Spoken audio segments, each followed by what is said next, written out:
Former undercover cops have read it. What is the craziest thing you had to do not to blow your cover? I must have been 15 when one day the doorbell rang and I opened the door to two guys looking very much like real tough street guys. They showed me their badges and asked for my mom or dad. Turned out that they wanted to stake out a public playground behind a garden that was used by some dealers for their mules. People drinking large amounts of water and puking up little packages with some substances in it. There was a multi-story bank near the playground, but the bank didn't want anything to do with it. So they asked my parents whether they could set up a surveillance team on our terrace for a couple of days. My parents allowed it, and my mom prepared food for the guys all week long. My dad did undercover for several years and talked about a junkie that he hung out with all the time and even babysat her kids when she went out to get her fix. This went on for several months while they were figuring out who the big dealer was and acquiring warrants. He grew a beard, had a fake ID, and drove an old beat-up car. Eventually, they got warrants to bust a bunch of people in the drug ring, and he was actually part of the SWAT team at the time and was part of the group that smashed in doors and arrested her and a bunch of others in the area. He had to wear a balaclava to protect his identity when with the SWAT team. He said it was actually really difficult because he had become an important part of those kids' lives and was kind of attached to them, and now they had no mother and had to be taken to Child Protective Services. I never got to ask him more questions about this before he passed, but I have no idea how he balanced this crazy second life and then came home and acted like a normal husband and father in our family. Plot twist, that he was the kid. Sorry to say you're adopted, bud. Story 2. Not a cop, but a guy my mom dated for a long time was. Older guy, in his 70s now, who was fresh out of the academy and at the Asbury Park riots. Sad and scary stuff. And then was an undercover narcotics cop for 14 years during the 70s and 80s with the NJSP. He was Puerto Rican and spoke Spanish, was an ex-Marine, and became a state trooper. He utilized his ability to blend in with organized crime in the Latin community. He had to do snow in front of a bunch of dudes during a buy one night, and he started having a minor paranoia or panic attack that they were going to find out he was a cop. Thanks to the gram of snow he just took through the dome. He was breathing heavy and went out for air. His heart was pounding out of his chest. Panicking over how to get out of it, one of the gangsters came outside to talk to him. He's ready to run or fight. Guy goes, "Man, I've never seen someone take in that much at once, man. You okay?" He sighed a huge sigh of relief and was like, "Yeah, I never did that much. I'm having trouble breathing." The guy was really nice, bought him a drink, and they smoked a cig. Everyone is joking that he has the heart of a lion to take that much. I actually felt bad about locking that one guy up when it all went down. I think he said he tried to help him or get a reduced sentence or something. There are other stories. My cousin was an undercover ATF agent. Anyway, they were trying to bust some guys for illegal alcohol distribution and were building a rapport by going undercover. My cousin doesn't take his ATF badge with him when he's undercover because if anyone ever saw it, he could get shot. Anyway, some hot-headed black and white cops came over and started harassing them. My cousin couldn't blow his cover, but pretty soon the police started getting physical and they beat the crap out of my cousin and the guy he's trying to get evidence from. They take them all into the police station only to find out that my cousin is ATF. My cousin was pissed because cops aren't supposed to beat people up. He's currently filing a lawsuit against that police department. He deserves a promotion for managing to keep his cover through all that. He's like a secret shopper, but for cops. Story 3. When I first got started in forensics, it was when chat rooms and webcams were taking off. So, kitty fiddlers thought they'd be able to figure out who was who on the internet since clearly you'll know you're webcamming with a 40-year-old dude munching on donuts instead of a girl. I was a naive 18-year-old woman who was just getting started in policing, doing some clerical work for my hometown police department, when I heard a couple people talking about how they were having a hard time chatting up creeps now that webcams were a thing. I told them why not just hire someone to act like an underage girl or boy and coach them on what to say and how to set up meetings to catch these Lo and behold, I volunteered myself for the job. We set up a bedroom in one of the upstairs offices, complete with a bed, a desk, and some posters from one of the officer's teenage daughters. I had to wear some of my high school sports clothes or pajamas while talking to predators via webcam. I passed notes back and forth with the team of officers and passed it off as trying to do homework while chatting. The hardest part was to still seem interested and innocent while this dude on the screen is telling me what type of horrible things he wants to do to my body, thinking I'm still a child. I just wanted to keep other people from getting abused and hurt the way I had been as a child. I was just doing my job even though I was kind of blundering into things way outside of my pay grade. I got a ton of questions, so I'll try to answer them as best I can. What about fraud or entrapment? Regarding entrapment, we got around it because it really didn't apply with the way we were doing things. I never actually went into a chat room and solicited people via text or webcam. I didn't have to solicit anyone. They were literally just waiting in the chat rooms ready to pounce. What usually happened was I would log in with a girly or teenagery handle and people would start sending private chat requests before I could even post hello on the chat feed. We often had so many that sometimes we had to let a few of them go because there were just too many for me to try and talk to or type with. So we never actually tried to get them to talk to me. Oftentimes, you can get them to shut up. Once it got going, they had no inhibitions at all. If you go look up a teen chat, make up a cute handle, and just post saying hi, you'll get swarmed by predators trying to chat you up or get you to cam with them. I don't recommend doing this because it will destroy any faith you have in humanity. Who did we catch? How many? We We netted somewhere around 120 men and a handful of women. The most notable was a few clergy, 2 city councilmen, a state trooper, school teachers, and other people you would just trust around kids. All of them looked like regular people and seemed like people I would interact with every day without any idea that they were soliciting intimacy from minors online. Was there anyone that got away? Yes, a few never showed, but there was only one that got away that I just know went after the real victim, or had already done so already. That really made me worried. He would try and chat off and on when I was on, and he got a thrill out of telling me how he would like to do all sorts of nasty-sounding things to me, in great detail.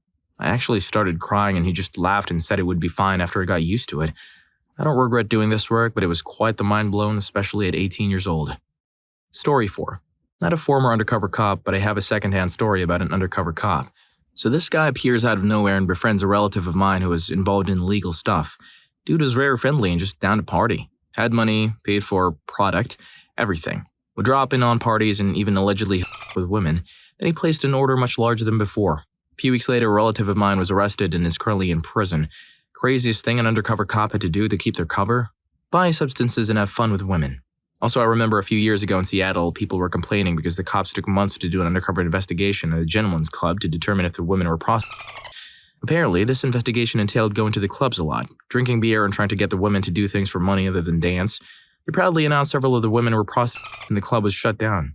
Meanwhile, violent crime was increasing and Third and Pine was an open-air legal substance market. They also did stings at bikini barista stands by driving up to the window with a $20 sticking out of their fly. I remember beer was somehow involved because the cops were technically drinking on the job, but apparently Seattle doesn't allow alcohol in those kinds of clubs. I found an article about the club being busted. The dancers were cited for 18 counts of illegal touching during dances, 16 counts of offstage which is prohibited, 18 counts of accepting money for illegal acts, and 4 counts of prostitution. All are misdemeanors. The manager was cited for reckless managerial conduct, a misdemeanor for allegedly being aware of illegal activity and taking no action. Tough job, but sometimes gotta do it. But you know what's not tough at all?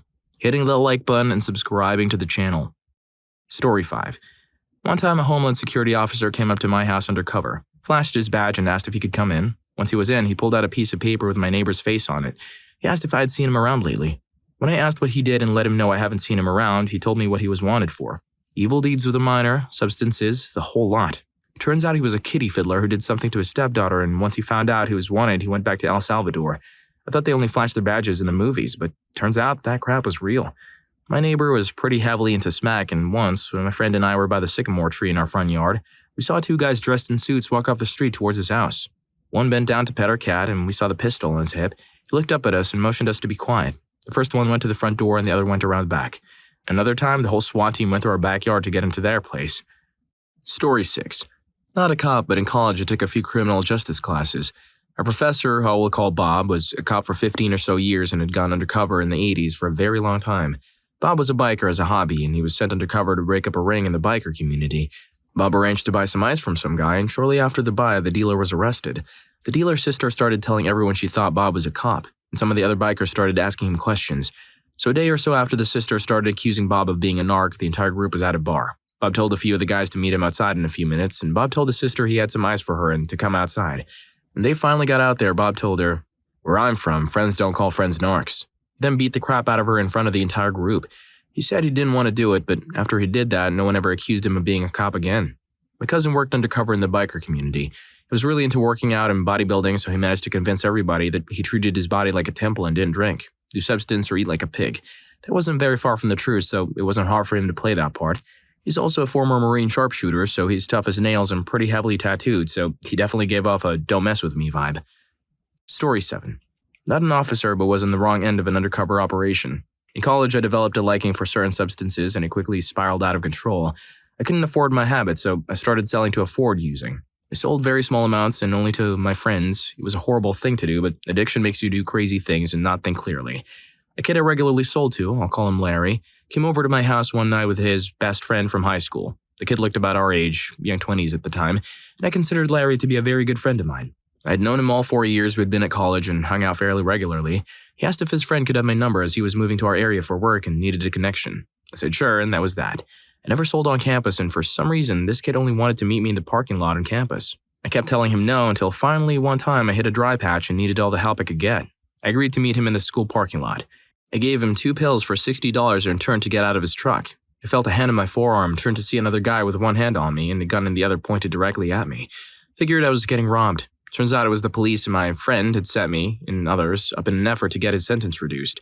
The system is so messed up that their one goal is to arrest college kids on campus and dangle large sentences with mandatory minimums on them so they're forced to become a CI and avoid the hefty sentences attached to the mandatory minimums. They ROR you and you're supposed to keep in constant contact with the undercover officer and supply him with names and targets they can arrest. The issue is you're not under any supervision and you're not expected to rehabilitate yourself. Larry ended up continuing to use it despite being a CI. The cops don't test nor help with the necessary rehab, they just want to make more and more arrests. It's a crappy system that takes advantage of young, vulnerable addicts. Larry lived alone and was required to keep all of his dealings private so that the officer's cover wasn't blown and Larry's status as a CI wasn't jeopardized. He went silent for a few days and no one was sure why. His best friend decided to see what was up and went to his apartment. Larry had gone overboard alone in his apartment about 36 to 48 hours before his best friend found him. It didn't end up helping the cops and instead went into rehab, in jail, released on parole, and concurrent probation. I was facing a mandatory minimum of 4 years and the judge said I should thank him for his lenience as I could have gone to jail for up to 30 years. Fortunately, I'm still alive. I know a lot of people who lost the fight with addiction. There have been many times where I wasn't glad to be alive. Fortunately, now is not one of those times. I've relapsed twice since getting out, each at about the 1.5 year mark. December 14th, I'll be 1 year sober. I was lucky enough to be allowed to finish my finals. I got arrested the day before my first final, and then, after I got out, once again lucky to be allowed to graduate and awarded my degree. I'm determined this time around to not let this disease go get the best of me. I've been on medicated assisted treatment, Suboxone, and I've been tapering down to swap the Vivitrol shot. I feel great, but I know better than to get complacent. At times I think I don't need to get the Vivitrol shot, but it only takes one to screw things over and get swallowed up again in that world. I can't be the weekend warrior. I know that. I've tried and failed. I'll just do it once. Turns into, oh, I'll just do it once more. Tomorrow's my last day. But tomorrow never comes. I refuse to let this disease win. I've made it this far, and for everyone that has refused to give up on me despite my countless mistakes, I'll never keep going forward. My parents love me, my family loves me, my friends love me, but most importantly, I love me. Thanksgiving a year ago, I was crying in my bedroom about to end it all. I was writing my goodbye note. My puppy must have sensed something was off, and before I finished it, she was outside of my door clawing and barking to be let in. When I let her in, she jumped on top of me and refused to move. It was rock bottom for me. I'd wanted to quit for months at that point, but I couldn't. It took nearly 3 more weeks to finally quit. 3 more weeks, but I did it. And now 3 more weeks and I'll have a year of sobriety. Congratulations to this guy. We all know it isn't easy, but he'll get there eventually. Story 8.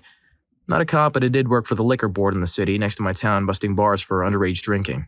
When I would get served, I would have to text the officer in charge and he would come in and take my picture with a drink, then find the bar. Typically a few $100s and the bar would get a strike. 3 strikes and they'd lose their liquor license. When I would get served, I'm not allowed to drink any alcoholic beverages. Only once did I actually have to drink the drink served to me. I was at a sketchy biker bar and they're known for underage drinking and already have 2 strikes. They're also known for getting rough with the informants, like some employees and patrons assaulting the kids, 18 to 20. So I walk in and ask for a Budweiser. I show him my real ID and he serves me my beer. Before I can even pull out my phone, the bartender grabs my wrist and asks me if I work for the liquor board. I tell him no and he says, "Okay, then chug your beer." So I slam the bottle of Bud and he lets me go and then tells me, "I have my eye on you, boy." And gets me another Bud. I then take a Snapchat of me at the bar with my drink and hightail it out of the bar. I then show the picture to the officer and tell him everything that happened, and he heads into the bar and ends up finding the bar and the bartender and giving them their last strike. They end up taking everything to court and I get called in as a witness and have to testify in court everything that happened. The bar loses the case and when I'm walking out to my car, the owner yells to me, "Hey kid, watch yourself. You'll get what's coming to you." So far, nothing has happened to me. This happened about 3 years ago, so I don't think anything will happen to me.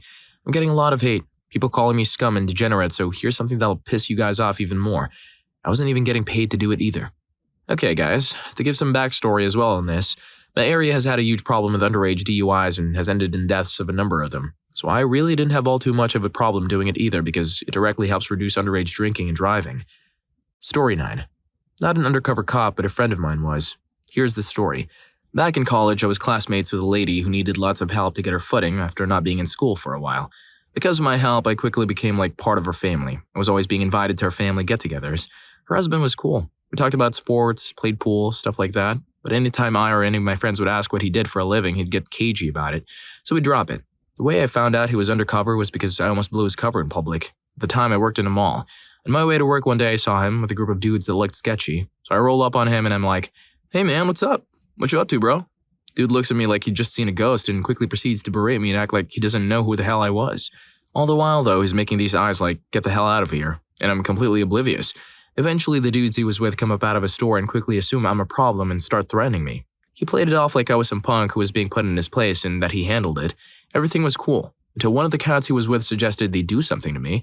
For a split second, not my undercover buddy, not me, and I'm guessing the rest of them dudes knew if he was being serious. Then spontaneously he said, "Just messing with you, kid. Get out of here." I ran like crazy to the first exit I could find.